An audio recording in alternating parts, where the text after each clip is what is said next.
Mixing with Mic Ultimate Plugin Guide. Must-have plugin is from SoundRadix. It's the Surfree Q2. The Surfree Q2 is more than just an EQ. It's more than just a dynamic EQ, and it's more than just a pitch tracking EQ. It's all of those things combined, which is a pretty amazingly powerful and unique thing to have. All right, so let's kind of go through the surface here and just kind of focus in on what it does. So what you see here is we will have a frequency analyzer. So you'll see a frequency response graph. You'll see that we have 7 bands. What you have is a high pass filter, low pass filter. You have a low mid band and a high mid band that can actually be shelving EQ or bell curve, and then you have 3 mid bands that are parametric. So 5 parametric EQs, 2 that can be shelving EQs, and in the mid band you have a unique feature that is a resonance filter that has a couple different characteristics. Now, when you actually take any given band of the EQ, so let's just say that we create a boost here. Well, yeah, that's fine. And so I can drag it around on the screen in ways that you would expect. So you have a gain control, plus, minus, right? Pretty straightforward. You have the frequency, which also shows the note. So you can actually type in the note value if you prefer and lock it into a specific note. You see the keyboard here, so you'll see on this line as I move this around, there's a red line, so I can actually track it right to specific notes to focus on those specific notes. In the display, up here, you'll actually see the note display, so that as we track notes here, so you could see that it's grabbing on or latching onto that note. So you'll see that the pitch is actually following it. So it went into surf mode there. So otherwise it's going to log on to whatever frequency area that I boost.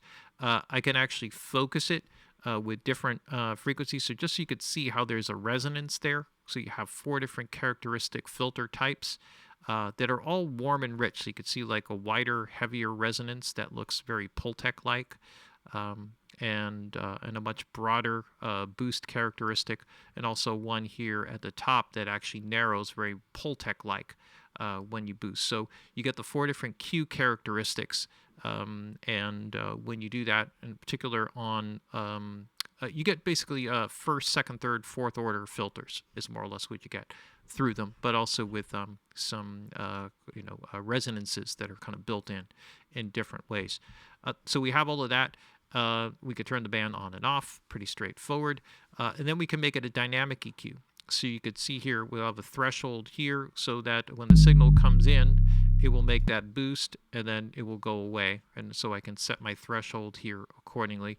I can also invert this so it starts with the boost and then pulls away when it's playing. So if you set the threshold correctly, then that would kind of work. And this can come in handy for all kinds of things. For example, if I take this and I set this up this way, I can actually have, let me just kind of pull this frequency down, and if I have this set up, what will happen is this will open up and then shut down, right? So I probably wouldn't do that with this band, but this would be a way to sort of eliminate noise or something. So this could be useful like on a tom. You want to cut out cymbal bleed, and then you can control your attack and recovery times down at the bottom here. So there's loads of stuff that you can do on that end.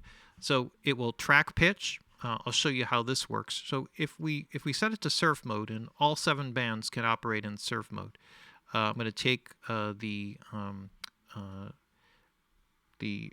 spectral mode out, the spectral gate out, which is the GTE.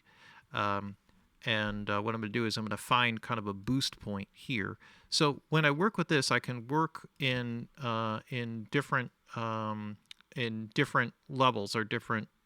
And you see as it kind of scales up through the harmonics here, I can also work with lesser notes. So if I hold the control key here, I can get into more accurate, more specific frequencies. But otherwise, I can, if I grab on the number here, I can work within that particular range. So let's say that I work with a narrow Q.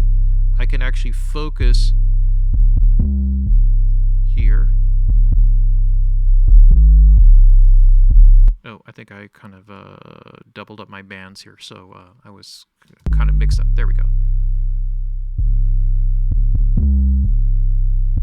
And so this will boost only on that particular frequency. So I can actually, if I wanted to focus this a bit more here, I could also adjust the output gain so you see the net effect of the EQ.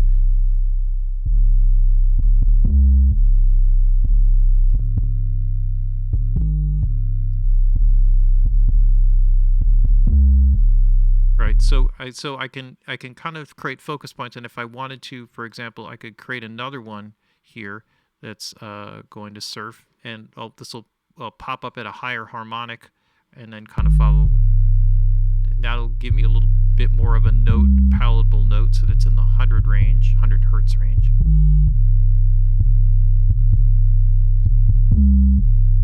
And all of the pitch tolerance, like if you're having trouble with it detecting the pitch properly, then you can back off the pitch tolerance. So if you pull that down, it kind of defaults to a setting of 85. But if I can set this down, if it's not tracking the pitch accurately, or if it's over tracking, then I can raise it up and make it less tolerant. So more, more specific about it being like a specific pitch, and then tracking that way. So I can pull it back, make it less tolerant. There's also a threshold, so when signals fall below a certain range, it will stop tracking pitch on that end. And then I have controls like the surf time, the attack time, how aggressively it starts to apply the movement, the recovery time, how long it takes to fully recover back, sort of like a compression, returning back.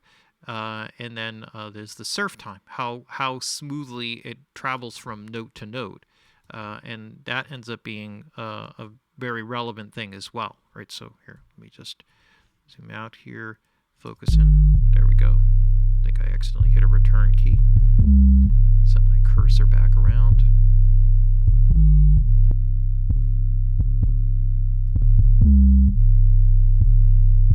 And if I wanted to get rid of some of that fuzz on the top, I could actually have this sent down in surfing as well. Let me take the dynamic gating off.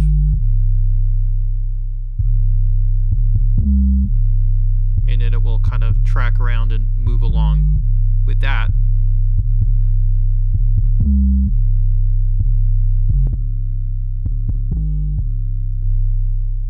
And so you could hear like how well focused that is, and just the quality of the EQ, where it's not just, gouging frequencies into place. There's a lot of time and effort put into making this sound really good too. So even if you just use it as a static EQ, you could see how that's helpful. So you have all the dynamic EQ controls, and as if all of that isn't crazy enough with all the controls here, it's one other thing here, you can operate it live. So what that does is it puts it in a live performance mode.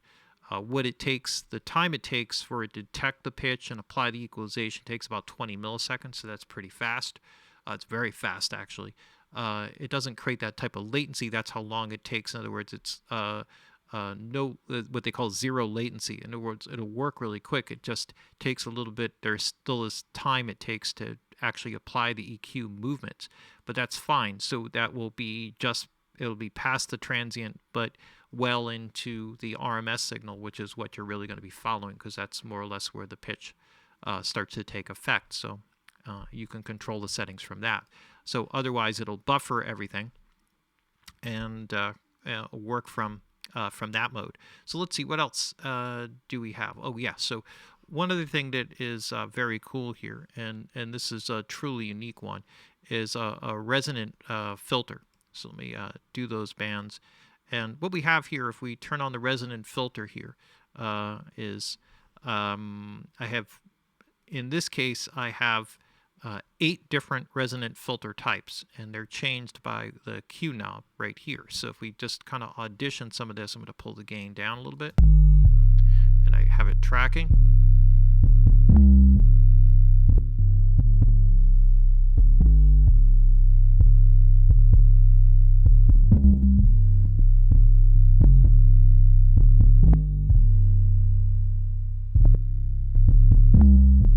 Let's go through a couple different filter types here.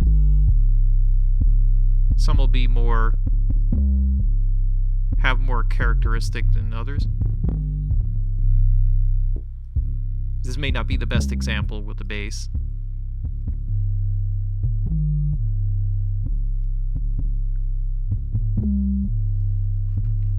So here, and then I'll go into some other ones. If I click on it again, I get...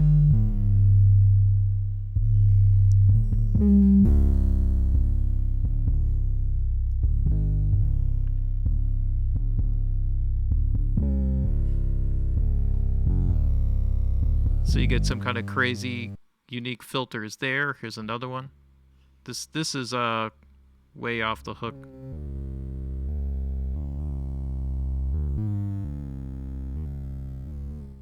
All right, so you get some craziness there. Here's another one.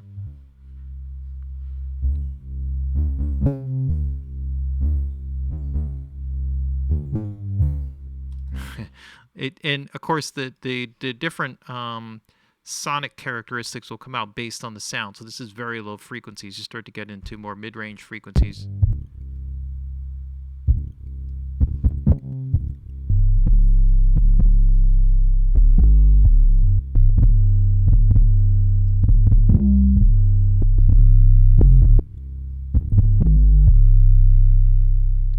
And depending upon where you kind of swing the filter to happen, you'll get some crazier stuff happening. So let me just, if I take this and let's say if I drag this over here to an instrument that's will just...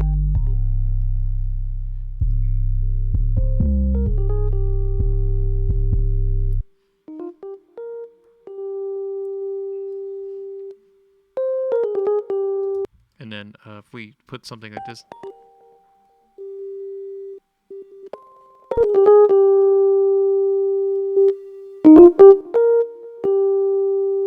And then you start getting into some of the different filter types here.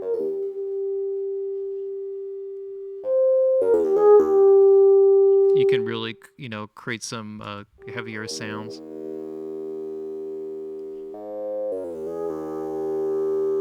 There we go, sitar.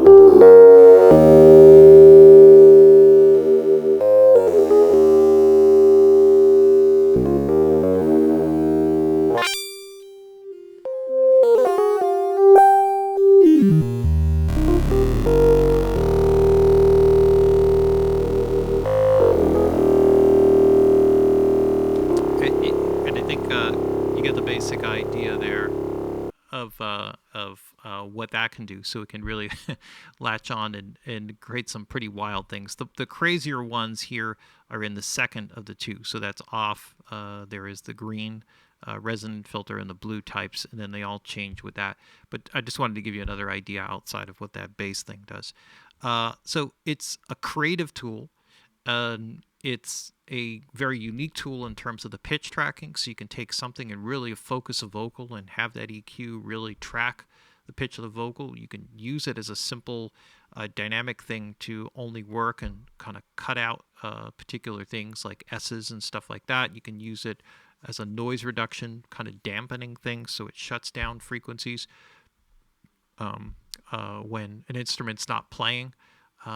It's a very powerful tool. It just has a lot of amazing uses, and it's really unique when you start digging into it. And there are very few EQs that are this creative or work as a creative tool as well as like a powerful work tool inside the studio. I particularly like the low-end bass movement thing because it allows you to really kind of focus in on those frequency, on the individual notes of a bass, where generally it's harder to do that, unlike a kick drum where it has a fixed pitch. You can focus in on that pitch, make your boost there and make it kind of narrow and focused. You can't do that with the bass if the notes are moving around all over the place, but with this you can.